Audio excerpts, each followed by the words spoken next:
He said I'd never make it out of this town, so I bought his business. The last time I saw Mr. Dwyer before leaving town, he looked me in the eye and said, "Boys like you don't get very far. You'll be back here by next summer." I was 17, a dishwasher in his diner. He was my boss and he made sure I never forgot it. Called me kid even when I wore a name tag. Took tips out of our paychecks for cleaning fees. Laughed when I said I wanted to study engineering. Sure, he said, and I want to be an astronaut. Now go unclog the sink before I unclog you. I didn't come from much. No car, no legacy admissions. My dad was a mechanic with arthritis. My mom cleaned motel rooms. But I had a partial scholarship and just enough savings from scrubbing fryers and bussing tables to get on a Greyhound out of town.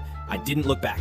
College was hard. I worked night shifts on campus maintenance, lived off oatmeal and expired granola bars from the donation pantry, and spent most weekends fixing laptops for cash and gooning to femboys. But I stuck with it. 4 years later, I had a degree, a real one, civil engineering. Then came the job. Entry level, sure, but it paid rent. Then came the side hustle, 3D printing custom parts for car restorations. By 26, I owned the side hustle, a restoration and design company with 5 full-time employees. At 30, we were doing contracts for big-name collectors and vintage rebuilders across the coast. I flew first class once, cried on the plane, quietly. Then one day, I get a cold call. Local business in my hometown was up for sale. Small building, old diner. The listing photos looked familiar. I zoomed in. It was Dwyer's Diner. The red booth with the duct-taped corner, the faded specials board I used to scrub with vinegar. He'd gone under. Poor reviews, health code violations, mismanaged loans. I bought it. Not out of spite, not really. I'd always wanted to build a flagship shop in a small town and the space was perfect. But I won't lie, when I walked in the day we got the keys, I felt something settle in me, like a string finally going slack after years of being pulled tight. We gutted the place, left one thing untouched, the old Employee of the Month wall. My photo's still there, dated July 2011, the only month I ever got it.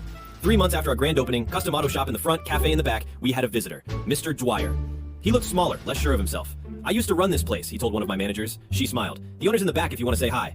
He didn't recognize me right away. I told him my name, watched it register. He looked around at the polished chrome, the full tables, the framed blueprint sketches on the walls. He just nodded and said, "Well, guess you made it farther than I thought." I smiled. Guess I did. He left without finishing his coffee. I didn't need to rub it in. The building did that for me. So I started gooning to femboys.